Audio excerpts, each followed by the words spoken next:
நிர்வாகத்தில் இருக்கக்கூடிய நேரம் வரை அவர்கள் சரியா இருப்பாங்க, சரியான திருமணங்களை கலந்து கொள்வார்கள், தேவையற்ற சபைகளை தவிர்த்துக் கொள்வார்கள் பார்க்கிறோம். ஆனால் ஒன்ஸ் அவங்க எப்ப நிர்வாகத்திலிருந்து எப்ப காத்திருக்க மாதிரி இருக்கும் அவங்களை பார்த்தா. ஏன்னா வெளியேறதுக்கு பிறகு அங்க போகிறது இங்க போகிறது, போகக்கூடியாத சபைகளில் கலந்து கொண்டு கேட்ட என்ன செய்வாங்க, நான் என்ன நிர்வாகத்துல இருக்கிறேன், நான் இப்ப எங்க வேணா போறல, நீ யாரு கேப்பா என்று சொல்லி வழிகட்டு போகக்கூடிய காட்சியை பார்க்கிறோம். சிலர் வெளிநாட்டுல கொள்கை பிடிப்பாக இருப்பாங்க. ஏன்னா இஸ்லாத்தை சரிவர அவர்கள் பேணி பிடிப்போடு இருப்பாங்க, அதுபடி தன்னுடைய குழந்தைகளும் இருக்க வேண்டும் என்று சொல்லி எதிர்பார்ப்பார்கள். ஆனால் ஒன்ஸ் அவங்க ஊருக்கு வந்துட்டா என்ன ஆகும், அந்த கொள்கையை விட்டு தடம் புரளக்கூடிய சூழல். நம்முடைய உள்ளத்தை இறைவன் எந்த நேரத்தில் எந்த திசையை நோக்கி திருப்புவான் என்பது தெரியாது. ஒவ்வொருத்தவங்களுக்கும் ஒவ்வொரு டேர்னிங் பாயிண்ட் வரும். நாம் இன்றைக்கு இந்த கொள்கையில் இருக்கின்றோம், இதே கொள்கையில் மரணிப்போமா கேள்விக்குறியாகத்தான் இருக்கிறது. அதனால் நபி ஸல்லல்லாஹு அலைஹி வஸல்லம் அவர்கள் தாமும் அதிகமாக ஓதிய ஒரு துஆவை இந்த நேரத்தில் உங்களிடத்தில் பதிவு செய்கின்றேன். யா முகல்லிபல் குலூப் சப்பித் கல்பி அலா தீனிக, உள்ளங்களை புரட்டக்கூடிய இறைவா, என்னுடைய உள்ளத்தை இந்த மார்க்கத்தில் நீ நிலைத்திருக்க செய்வாயாக என்று சொல்லி நபி ஸல்லல்லாஹு அலைஹி வஸல்லம் அவர்கள் அதிகமாக பிரார்த்தனை செய்தார்கள். இந்த கொள்கையில் நாம் உறுதியாக பிடிப்போடு நாம் இருக்க வேண்டும் என்று சொன்னால் இந்த பிரார்த்தனை அதிகமாக செய்து நமக்கு கிடைத்த இருக்கக்கூடிய இந்த அருளாக இருக்கக்கூடிய இந்த கொள்கையில் நீடித்து நிலைத்திருக்கக்கூடிய நன்மக்களாக இறைவன் நம் அனைவரும் ஆக்கி புரிவானாக. இன்னல் ஹம்துலில்லாஹ் நஹ்மதுஹு வ நஸ்தஈனுஹு வ நஸ்தக்ஃபிருஹு வ நு'மினு பிஹி வ நதவக்கலு அலைஹி வ நஊது பில்லாஹி மின் ஷுரூரி அன்ஃபுஸினா வ மின் ஸய்யிஆத்தி அஅமாலினா من يهدي الله فلا مضل له ومن يضلله فلا هادي له ونشهد أن لا إله إلا الله وأشهد أن محمدا عبده ورسوله مع بعد. يا أيها الناس اتقوا ربكم الذي خلقكم من نفس واحدة وخلق منها زوجها وبث منهما رجالا كثيرا ونساء واتقوا الله الذي تساءلون به والأرحام إن الله كان عليكم رقيبا. இறைவனுடைய மாபெரும் கிருபையினால் இந்த மாவட்ட செயற்குழுவில் நாம் ஒன்றிணைந்து இருக்கிறோம். இந்த அழகிய நேரத்தில் நிர்வாகிகளாக இந்த ஜமாஅத்தில் பயணித்துக் கொண்டிருக்கக்கூடிய உங்களுக்கும் எனக்கும் சில செய்திகளை நினைவுறுத்துவதற்காக கொள்கை உறுதி என்கின்ற தலைப்பு எனக்கு கொடுக்கப்பட்டு இருக்கின்றது. இன்றைக்கு இறைவனுடைய அருளால் இந்த ஏகத்துவ கொள்கையில் பயணித்துக் கொண்டிருக்கக்கூடிய நாம் நம்முடைய வாழ்க்கையை எடுத்து பார்த்தோமே ஆனால், எங்க அத்தா இந்த கொள்கையில இருந்தாங்க, அதனால நானும் இந்த கொள்கையில பயணிக்கிறேன் என்று சொல்லக்கூடிய மக்கள் நம்மில் ரொம்ப ரொம்ப குறைவாகத்தான் இருக்கும். இந்த கொள்கையை ஏற்றதனால் பல சிரமங்களை தாண்டி பல சிரமங்களுக்கு உள்ளாக்கப்பட்டவர்களாகத்தான் இன்றைக்கு நம்ம இங்கே அமர்ந்திருக்கிறோம். இந்த கொள்கையை ஏற்ற காரணத்தினால் சில உறவினர்கள் இவர்களோடு இனிமேல் நம்ம பேச தேவையில்லை, இவர்களோடு நாம் உறவாட தேவையில்லை என்று சொல்லி நம்மை சிலர் ஒதுக்கி இருக்கலாம். நம்முடைய ஊரில் என்ன செஞ்சிருப்பாங்க, இவர்களுக்கு நீங்க கல்யாணத்துக்கு சொல்லக்கூடாது, நடக்குதா இல்லையா, இவர்களை நீங்கள் நல்லது கெட்டதற்கு அவர்களை நீங்கள் அழைக்க கூடாது, அவர்களிடம் கலந்து கொள்ளக்கூடாது என்று சொல்லி இன்றைக்கு பல சிரமங்களை தாண்டிய இந்த கொள்கையில் நாம் இருக்கின்றோம். இந்த கொள்கை இறைவன் தேர்ந்தெடுத்த சிலருக்கு தான் நம்ம கொடுத்திருக்கிறான்.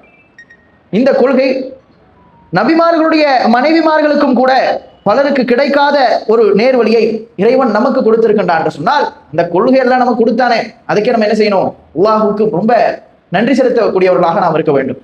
இன்னும் சொல்ல போனால் இந்த கொள்கை நமக்கு எப்படி கிடைத்தது, அந்த ஆரம்ப புள்ளி எங்க இருக்கு அப்படின்னு சொல்லி நாம் யோசித்து பார்த்தோம் என்று சொன்னால், சிலருக்கு என்ன இருக்கும், ஒரு ஃப்ரெண்டு ரூம்ல இருந்திருப்போம். ஏன்னா சிலர் இந்த கதையெல்லாம் சொல்லும் பொழுது, நான் வெளிநாட்டுல இருந்தேன், என்னுடைய நண்பர் இந்த கொள்கையில் இருந்தார், அவர் சில அந்த பயான் கேசட்டுகள்லாம் போடக்கூடிய நேரத்தில் அதை நான் கேட்டு என்ன செஞ்சேன், அதுல எனக்கு இதுல ஈர்ப்பாயிடுச்சு, அதுல இருந்து நான் இந்த கொள்கையில இருக்கிறேன் சொல்லக்கூடிய மக்கள் இருக்காங்க. சில வார இதழ்கள், சில மாத இதழ்கள், எங்களுடைய நான் தங்கியிருந்த ரூம்ல அதை படிக்கக்கூடிய ஆட்கள் இருந்தாங்க, அதை நானும் படித்து இந்த கொள்கை சரி என்பதனை விளங்கி இதில் நான் பயணிக்கின்றேன் என்று சொல்லி இப்படி ஏதோ ஒரு காரணத்தை கொண்டு இறைவன் நம்மை இந்த இடத்தில் ஒன்று கொள்கை செய்திருக்கின்றார். சகோதரர்களே, இது எப்பேற்பட்ட நபிமார்களுக்கெல்லாம் கூட ஒரு நூஹ் நபியுடைய மனைவிக்கு கிடைக்காத ஒரு நேர்வழியை இறைவன் நமக்கு கொடுத்திருக்கின்றான் என்று சொன்னால், எந்த அளவுக்கு நம்ம அவனுக்கு நன்றி செலுத்தணும், எந்த அளவுக்கு இந்த கொள்கை நமக்கு ஒரு அருட்கொடையாக கிடைத்திருக்கக்கூடிய இந்த கொள்கையில் நாம் நீடித்து நிலைத்திருக்க வேண்டும், எப்பேற்பட்ட உறுதியை நாம் காட்ட வேண்டும். ஆனால் இன்றைக்கு சமுதாயத்தில் அத்தகைய கொள்கை உறுதியோடு நாம் செயல்படுகின்றோமா என்று கேட்டால் அது ஒரு கேள்விக்குறியாகத்தான் இருக்கிறது. அல்லாஹ் திருமறை குர்ஆனில் இந்த கொள்கை உறுதியை பற்றி விளக்கக்கூடிய ஒரு வசனமாக 41வது அத்தியாயம் 30வது வசனத்திலே சொல்லி காட்டுகின்றான், எங்களுடைய இறைவன் அல்லாஹ் என்று யார் ஒருவர் சொல்லி அதிலே உறுதியாக அவர் நிலைத்திருக்கிறாரோ அவருக்கு வானவர்களை கொண்டு நற்செய்தி என்ன, எப்பேற்பட்ட நற்செய்தி, உங்களுக்கு நிச்சயிக்கப்பட்ட சொர்க்கம் உண்டு என்று சொல்லி நற்செய்தி கூறப்படுவதாக அல்லாஹ் திருமறை குர்ஆனில் சொல்லி காட்டுகின்றான். ஆனால் நமக்கு இன்றைக்கு ஒரு வரமாக கிடைத்திருக்கக்கூடிய இந்த கொள்கையில் இன்றைக்கு அந்த கொள்கையில சார்ந்த பல எதிர்ப்புகளும் கூட இன்றைக்கு இல்லாத நிலையில என்ன செய்யறோம், அந்த கொள்கையை விட்டு தடம் பொருள பார்க்கிறோம். அந்த கொள்கையில் சமரசம் செய்து கொள்ள விரும்புகின்றோம். இந்த கொள்கைக்காக ஒரு காலத்தில் எத்தனையோ உறவினர்களை உதறத்தள்ளி வந்தோம். எத்தனையோ உறவினர்களை இந்த கொள்கை தான் முக்கியம், இந்த கொள்கைக்கு நீ வா என்று சொல்லி அவர்களை உதறி தள்ளினோம். இந்த கொள்கை உண்மையான கொள்கை, இது சத்திய கொள்கை, இதிலிருந்து எந்த ஒரு காரணத்தை கொண்டும் நாம் விலக மாட்டோம், இதற்கு பிறகுதான் எதுவாக இருந்தாலும் என்று சொல்லி உறுதியாக நின்று கொண்டிருந்த நாம் இன்றைக்கு என்ன செய்கிறோம்? பல விஷயங்களில் சமரசம் செய்ய விரும்புகின்றோம், உள்ளம் ஆசைப்படுகின்றது. என்ன செய்கிறோம்? திருமண நிலைப்பாட்டில் இவ்வளவு கடுமை தேவையா? மக்கள் கேட்கக்கூடியவர் இருக்கிறார். என்ன ஏன் அந்த உணவு என்ன ஹராமா, அதை சாப்பிடக்கூடாதா, அங்க போனதா என்ன கேட்கக்கூடிய மக்கள் இருக்கிறார்கள். யார்? எந்த மக்கள்? தன்னுடைய உறவினர்கள் கூட வேணாம். என இந்த தௌஹீது கொள்கையில் இருந்தா என்று சொன்னால் இந்த வீட்டில் உனக்கு இடம் கிடையாது என்று சொல்லி வீட்டை விட்டு வெளியேறிய மக்கள் இருக்கிறார்கள். இந்த தௌஹீது கொள்கையை எடுத்து மக்களுக்கு சொன்ன ஒரு காரணத்தினால் மேடையில் அருவாள் விட்டு வாங்கிய மக்கள் இருக்கிறார்கள். ஆனால் சகோதரர்களே, இன்றைக்கு நம்முடைய நிலைமை என்ன? இந்த கொள்கையை எடுத்து சொல்லுவதற்கான அனைத்து வழிகளும் விசாலமாக இருக்கின்றது. அன்றைக்கு ஒரு செய்தியை கடத்தணும்னு சொன்னா பல சிரமங்கள் பட்டு ஒரு செய்தியை, ஒரு மீட்டிங் இருக்குது இந்த ஊர்லன்னு சொன்னா அதை கடத்துறதுக்கு பல சிரமப்பட்டிருக்கிறாங்க. ஆனா இன்றைக்கு அதுவெல்லாம் நமக்கு லேசாக கைகளில் இருக்கக்கூடிய நேரத்திலும் கூட நம்முடைய உறுதி எந்த அளவுக்கு இருக்கிறது? இன்னைக்கு என்ன சொல்றோம்? எந்த திருமணத்துக்கு போகாம இருந்தோம் என்று சொன்னா என்னுடைய வீட்டு திருமணத்துக்கு யார் வருவா? எல்லா இடத்துலையும் பகமையா ஆகுதே. நம்ம ஒரு காலத்தில் மக்கள் இதையெல்லாம் சொல்லி காட்டுகின்றார்கள் என்று சொல்லி எதை போதனை செய்தோமோ, எதை பயான் மேடைகளை ஏறி பேசினோமோ அதை இன்னைக்கு நம்ம சொல்றோம். என்ன சொல்றோம்? உறவை பேண வேண்டும் அல்லவா? ஒரு காலத்துல விருந்து சாப்பிடுறதுக்கு இதுதான் என்னது, இந்த ஹதீஸ் தான் எடுத்து சொல்லுவாங்க. உறவை பேண வேண்டும், என்ன உறவை பேண வேண்டும், மாற்று கருத்து கிடையாது, மறுப்பு கிடையாது. ஆனால் எந்த சபையில் நாம் இருக்க வேண்டும், இருக்கக்கூடாது என்று சொல்லி நம்முடைய மார்க்கம் வழிகாட்டுகின்றதே. அந்த விஷயத்தில் இன்றைக்கு என்ன எதிர்பார்க்கிறோம்? நம்ம ஒரு சலுகைகளை எதிர்பார்க்கக்கூடியவர்களாக இருக்கிறோம். சகோதரர்களே, இன்றைக்கு நாம் படக்கூடிய சிரமம் எல்லாம் ரொம்ப லேசான விஷயம். ஏன்னா நபிமார்கள் அவர்களுடைய வாழ்க்கை எடுத்துக்கொண்டாலும், நபிமார்களோடு உறுதுணையாக பயணித்த சஹாபாக்களுடைய வாழ்க்கை எடுத்தாலும் அவர்கள் பட்ட சிரமத்திற்கு இன்றைக்கு நாம் படக்கூடிய சிரமம் ஒரு சிரமமே கிடையாது. அல்லாஹ்வுடைய திருமறை குர்ஆனில் சொல்லி காட்டுகின்றார், உங்களுக்கு முன் சென்றோர் எப்பேற்பட்ட சிரமங்களை பட்டார்களோ, கஷ்டத்தை பட்டார்களோ, அதுபோல சிரமப்படாமல் நீங்கள் இலகுவாக சுவனத்துக்கு நுழைந்து விடுகலாம் என்று சொல்லி எண்ணிக்கொண்டிருக்கிறீர்களா என்று சொல்லி அல்லாஹ் திருமறை குர்ஆனில் கேட்கக்கூடிய காட்சியை பார்க்கிறோம். சஹாபாக்களுடைய வாழ்க்கை எடுத்து பாருங்க. நபிமாருடைய வாழ்க்கை, எத்தனை நபிமார்கள் இதற்கு எடுத்துக்காட்டாக இருக்கிறார்கள். அகல் போருடைய சம்பவம் நீங்க நிறைய பேருக்கு இந்த செய்தி தெரிந்திருக்கும். அகல் தோண்ட வேண்டும், அதுதான் அந்த அகல் போருடைய மெயினான கான்செப்ட். அகல் தோண்டுவதற்கு அந்த பணியில இருக்கக்கூடிய சஹாபாக்களுக்கு போதிய உணவு கிடையாது, பசியில் வாடிக்கொண்டிருக்கிறார்கள். அந்த நேரத்திலும் அதை மறைத்துக் கொண்டு வேலையை தொடர்ந்து செய்து கொண்டிருக்கிறார்கள். கடுமையான பசியின் காரணமாக வயிற்றில் கற்களை கட்டி கொண்டு, எப்படி அப்ப ஒரு டெக்னிக் வச்சிருந்தாங்க, வயிற்றுல கல்லை கட்டி இந்த பசியை மறைக்கிறதுக்காக. அது மாதிரி தன்னுடைய வயிறுகளில் கற்களை கட்டி கொண்டு அந்த சிரமங்களை மறைத்து அகல் போருடைய சம்பவத்தில் அந்த அகலை தோண்டிக் கொண்டிருக்கிறார்கள். ஒரு கட்டத்தில் பசியினுடைய கூறு அதிகமாகி நபி நாயகம் ஸல்லல்லாஹு அலைஹி வஸல்லம் அவர்களிடத்தில் போய், யா ரசூலுல்லாஹ், நாங்க கடுமையான பசியினால வேதனையாக இருக்கிறது எங்களுக்கு அப்படின்னு சொல்லி தங்களுடைய ஆடையை விலக்கி காட்டுகின்றார்கள். தங்களுடைய வயிறுகளில் ஒரு கல்லை கட்டி கொண்டு இருக்கிறார்கள். நபிகள் நாயகம் ஸல்லல்லாஹு அலைஹி வஸல்லம் அவர்கள் தன்னுடைய ஆடையை விலக்கி காட்டுகின்றார்கள். தன்னுடைய வயிற்றில் என்ன, மற்ற சஹாபாக்கள் எல்லாம் ஒரு கல்லை கட்டி இருக்கும் பொழுது நபிகள் நாயகம் ஸல்லல்லாஹு அலைஹி வஸல்லம் அவர்கள் 2 கற்களை கட்டிக்கொண்டு அந்த பசியை மறைத்துக் கொண்டு வேலை செய்யக்கூடிய காட்சியை நாம் பார்க்கிறோம். அந்த அளவுக்கு கொள்கையிலே அந்த சஹாபாக்களுக்கும் சரி, நபிகள் நாயகம் ஸல்லல்லாஹு அலைஹி வஸல்லம் அவர்களுக்கும் சரி எப்பேற்பட்ட உறுதி. பிலால் ரலியல்லாஹு அன்ஹு இந்த இஸ்லாத்தை ஏற்ற முதல் கருப்பராக அவர் இருக்கிறார். முதல் அடிமையாக முதல் கருப்பினத்தை சேர்ந்த ஒரு மனிதராக இருக்கிறார். என அவருடைய எஜமான்கள் அவரை சுடு மணலில் போட்டு பெரும் பாறைகளை கொண்டு அவருடைய கைகளில் இறக்கி வயிற்றிலும் இறக்கி பெரும் வேதனையை கொடுக்கிறாங்க. என்ன சொல்லி? ஒரே ஒரு டிமாண்ட் தான், இந்த அல்லாஹ் அக்பர் என்று சொல்லுவதை நீ நிறுத்திவிடு, இந்த முஹம்மதை பின்பற்றி நீ செல்ல மாட்டேன் என்று சொல்லி உறுதி கொடு, உன்னை நான் விட்டுறப்பா என்று சொல்லி அவர்கள் சொல்றாங்க. ஆனால் எப்பேற்பட்ட வேதனையை கொடுத்தும் கூட, மரணத்துக்கு நெருக்கமான சூழலும் கூட பிலால் ரலியல்லாஹு அன்ஹு அவர்கள் சற்றும் தளர்வடையவில்லை. என்னை விட்டு விடுங்கள் என்று சொல்லி வாய் வார்த்தைக்காக கூட அல்லாஹ் அக்பர் என்பதனை விட்டு மாற்று வார்த்தை அவர்கள் சொல்ல கிடையாது. அஹத் என்று சொன்னார்கள். அல்லாஹ் ஒருவன் தான், அவனைத்தான் பின்பற்ற போகின்றேன் என்று சொல்லி கொள்கை உறுதியோடு இருந்தார்கள். அப்பேற்பட்ட சிரமத்தை நம்ம பட்டுட்டோமா? அந்த நேரத்தில் என்ன ஆகுது? இறுதியாக அபூபக்கர் சித்தீக் ரலியல்லாஹு அன்ஹு அவர்கள் பெரும் தொகையை ஈட்டு தொகையாக கொடுத்து அவர்களை மீட்டு வரக்கூடிய காட்சியை நம்ம பார்க்கிறோம். இன்னும் எத்தனை உதாரணங்கள். மூசா நபி அவர்களுடைய வாழ்க்கை எடுத்து பார்த்தோம் என்று சொன்னால், ஃபிரௌனிடமிருந்து தப்பி ஓடிக்கொண்டிருக்கிறார்கள். தன்னிடம் சேர்த்து வைத்திருந்த அந்த சில நம்பிக்கை கொண்டிருந்த இஸ்லாத்தை ஏற்ற அந்த சகோதரர்களை அழைத்துக் கொண்டு போகிறாங்க. போகக்கூடிய நேரத்தில் எதிரில் கடலை சந்திக்கிறார்கள். பின்னால் ஃபிரௌன் துரத்தி கொண்டு வந்து கொண்டிருக்கிறான். அந்த மக்கள் கேட்கிறார்கள், மூசாவே, நாங்க உங்களை நம்பி வந்து இப்படி வந்து என்ன நிறுத்திட்டிய? நாங்க பாட்டுக்கு தானே இருந்தோம், ஏன்னா உன்னை நாங்கள் நம்பி வந்து இப்படிப்பட்ட ஒரு சூழ்நிலைகளை நிறுத்தி விட்டாயே என்று சொல்லி கேட்கக்கூடிய நேரத்தில் மூசா நபி அவர்கள் சற்றும் கவலைப்படவில்லை, என்ன பயப்படவில்லை, பின்வாங்கவில்லை. என்ன செய்யறாங்க? அல்லாஹ் இருக்கிறான், என்ன இவ்வளவு தூரம் என்னை அழைத்து வந்த இறைவன் இதற்கு பிறகும் எனக்கு வழிகாட்டுவான் என்று சொல்லி அந்த கொள்கையில், தாம் ஏற்ற கொள்கையில் உறுதியாக இறைவனின் மீது நம்பிக்கை கொண்டவர்களாக இருந்தார்கள். இறைவனுடைய உதவி வந்து சேர்ந்தது. இப்ராஹிம் அலைஹிஸ்ஸலாம் அவருடைய வாழ்க்கை எடுத்து பாருங்க. என்ன ஒரு நெருப்பு குண்டத்தை ஏற்படுத்தி அவர்களை அதில் தூக்கி வீசி விடுவோம் என்று சொல்லி அந்த மக்கள் அச்சுறுத்துகின்றார்கள். இருந்தாலும் கூட அந்த வெப்பத்தை உணர்ந்திருப்பாங்க இப்ராஹிம் அலைஹிஸ்ஸலாம். ஏன்னா பெரிய அளவிலான ஒரு நெருப்பு குன்றம். இருந்தாலும் கூட இப்ராஹிம் அலைஹிஸ்ஸலாம் அவர்கள் பயப்படவில்லை, கவலைப்படவில்லை, தளர்ந்து விடவில்லை, அந்த கொள்கையை விட்டு தடம் புரண்டு விடவில்லை, உறுதியாக இருக்கிறாங்க. ஏன்னா எதனாலும் பார்த்துக்கலாம், எனக்கு என்னுடைய இறைவன் இருக்கிறான் என்று சொல்லி ஹஸ்புனல்லாஹ் நிஅமல் வக்கீல், எங்களுடைய இறைவன் எனக்கு போதுமானவனாக இருக்கிறான் என்று சொல்லி அவன் மீது நம்பிக்கை கொண்டு இந்த கொள்கையில் உறுதியாக இருந்தார்கள். அப்பேற்பட்ட உறுதி நமக்கு இருக்க வேண்டும். இவ்வளவு கஷ்டப்பட்ட சஹாபாக்கள், நபிமார்களை போல இன்றைக்கு நம்முடைய வாழ்க்கை இருக்கின்றதா? இன்றைக்கு அது போன்ற எதிர்ப்புகள் இருக்கிறதா? இன்னும் சொல்ல போனால் சஹாபாக்களை விட்டுருவோம், என்ன நமக்கு முன்னாடி இருக்கக்கூடிய ஜெனரேஷன், எனக்கு முன்னாடி இருக்கக்கூடிய ஜெனரேஷன், உங்கள பல பேரும் கூட இந்த ஏகத்துவத்தை உங்களுடைய நோக்கரில நிறுவுவதற்கு பல சிரமங்களை பட்டிருப்பீர்கள், பல சர்ச்சைகளை சந்தித்திருப்பீர்கள், பல அடி உதை வாங்கிய சிலரும் கூட இந்த சபையிலே இருக்கக்கூடும். ஆனால் சகோதரர்களே, இன்றைக்கு நம்முடைய நிலை என்ன? இன்றைக்கு எந்தெந்த விஷயத்திலெல்லாம் நாம் உறுதியாக ஒரு காலத்தில் இருந்தோமோ இன்றைக்கு அதெல்லாம் என்ன செய்யறோம்? இதெல்லாம் கொஞ்சம் தளர்த்தினா என்ன, பிற நிகழ்ச்சிகள்ல போய் கலந்துக்கிட்டா என்ன, அவங்களும் அல்லாஹ் ரசூலுல்லாஹ் தானே சொல்றாங்க, அவங்க என்ன சத்தியத்தை தானே சொல்றாங்க, அவங்களுக்கு நமக்கு என்ன பெரிய முரண் கிடையாது, அந்த அமைப்புடைய நிகழ்ச்சிகள் கலந்து கொண்டால் என்ன கேட்கக்கூடிய மக்கள் இருக்கிறார்கள். சகோதரர்களே, இந்த ஏகத்துவ கொள்கையில் இந்த ஜமாஅத்திலே பயணிக்கக்கூடிய நமக்கு பல ரூபத்திலே அல்லாஹ் நன்மைகளை அள்ளி தருகின்றார். இந்த சமுதாயத்தில் இன்றளவும் பெரும் பாவத்தை ஒரு சமுதாயத்துக்கு ஈட்டி தரக்கூடிய விஷயமாக இருக்கிறது என்ன? திருமணம் என்று சொல்லக்கூடிய விஷயம். இந்த திருமணத்தை எடுத்து பார்த்தோம் என்று சொன்னால் இல்லாத ஏராளமான மார்க்கத்துக்கு முரணான, அசிங்கமான, வெட்கக்கேடான விஷயங்கள் அரங்கேறக்கூடிய ஒரு சபையாக இருக்கின்றது, ஆடம்பரமான சபையாக இருக்கின்றது, தன்னுடைய கௌரவத்தை வெளிப்படுத்தக்கூடிய சபையாக திருமண சபைகள் இருக்கிறது. ஆனால் இன்றைக்கு நம்முடைய தாவாவின் விளைவாக பெரும் பொருளாதாரம் உடையவர்கள் கூட, பெரும் செல்வந்தர்கள் கூட தன்னுடைய மகனுக்கோ மகளுக்கோ எளிய முறையில் வரதட்சணை வாங்காத ஒரு மாப்பிளைக்கு தான் நான் கட்டி தருவேன் என்று சொல்லி உறுதியாக இருக்கக்கூடிய சூழல் இன்றைக்கு ஏற்பட்டிருக்கிறதா இல்லையா?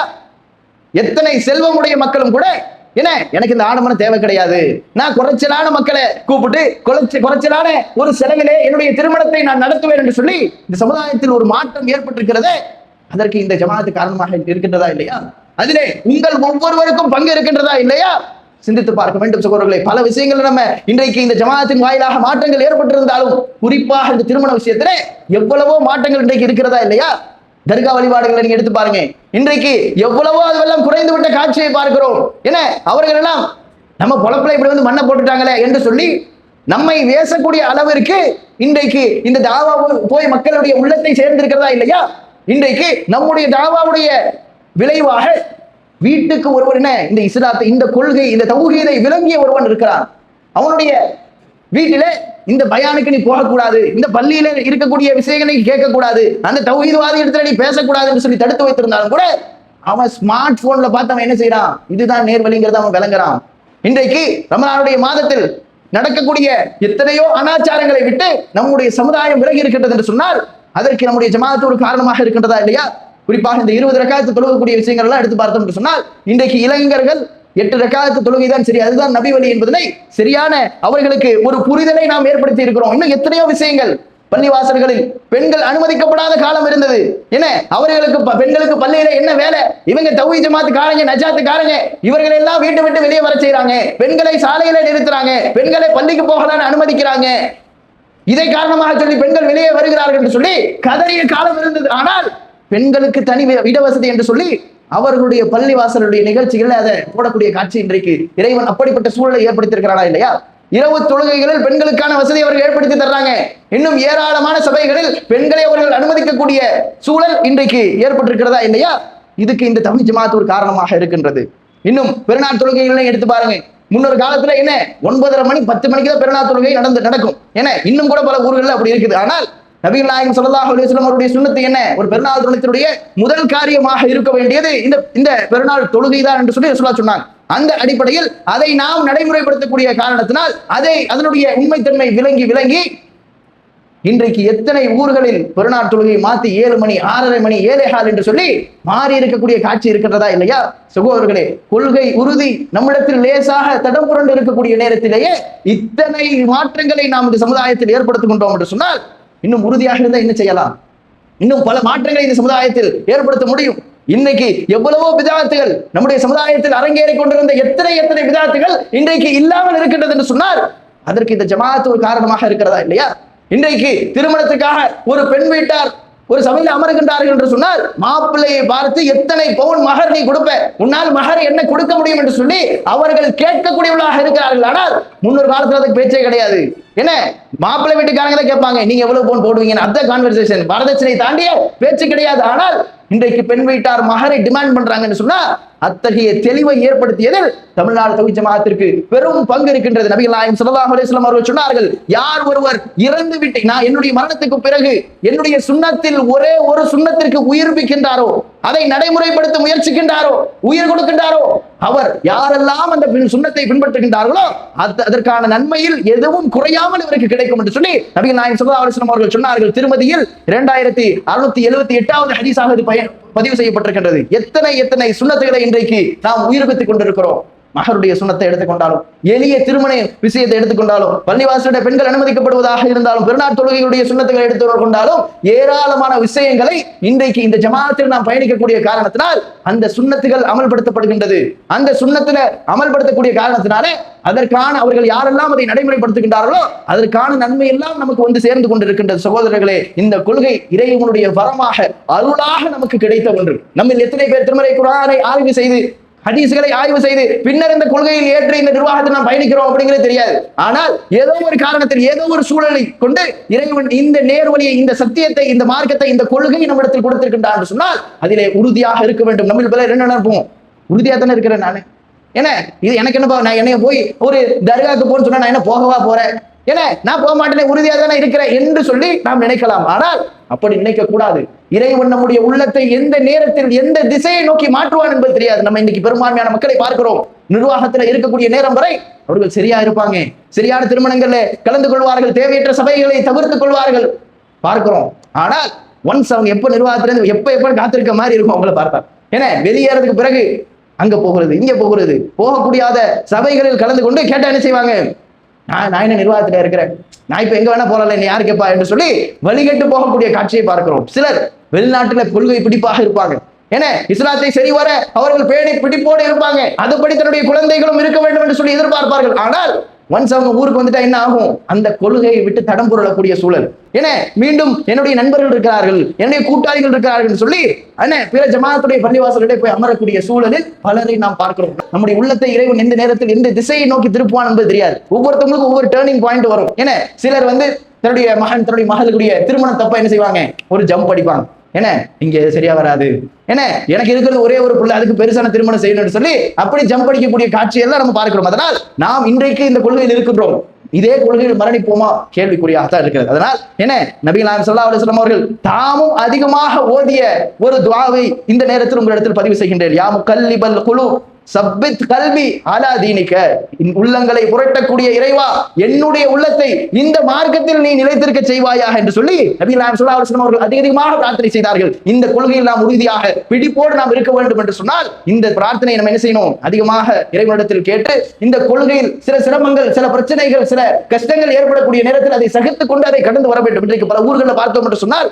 இளைஞர்கள் பிடிப்பா இருக்கிறான், இளைஞர்கள் பல தியாகம் செய்ய தயாரா இருக்கிறான். ஆனா பெரிய ஆட்கள்லாம் என்ன செய்யறாங்க, நான் எப்படி தெரியுமா, இந்த ஊர்ல தௌஹீதே கிடையாது, நான் தான் முதல் தௌஹீதை இன்ட்ரோடியூஸே பண்ணேன், என்ன இப்படி எல்லாம் கதை பேசக்கூடிய பலர் அவர்களுடைய வாழ்க்கையில பார்த்தா உறுதி இருக்க மாட்டேங்குது. அவர்கள் சரியான தருணம் பார்த்தோம் என்ன செய்யறாங்க, தடம் புரளக்கூடிய காட்சியை பார்க்கிறோம். அப்படிப்பட்ட ஒரு சூழல் இல்லாமல் இன்ஷா அல்லாஹ் இந்த நமக்கு கிடைத்திருக்கக்கூடிய இந்த கொள்கையில் இன்றைக்கு இருக்கிறோம், நாளைக்கும் இருப்போம், இதே கொள்கையில் இருப்போம் என்று சொல்லி உறுதியாக ஒரு உறுதிமொழி ஏற்று இந்த பிரார்த்தனை அதிகமாக செய்து நமக்கு கிடைத்த இருக்கக்கூடிய இந்த அருளாக இருக்கக்கூடிய இந்த கொள்கையில் நீடித்து நிலைத்திருக்கக்கூடிய நன்மக்களாக இறைவன் அனைவரும் ஆக்கியிருப்பான என்று சொல்லி பிரார்த்தனை செய்தவனாக என்னுடைய இந்த உரையினை நிறைவு செய்கின்றேன். வாஹர் தவான் அல்ஹம்துலில்லாஹி ரப்பில் ஆலமீன். அஸ்ஸலாமு அலைக்கும் வரஹ்மத்துல்லாஹி வபரகாத்துஹு.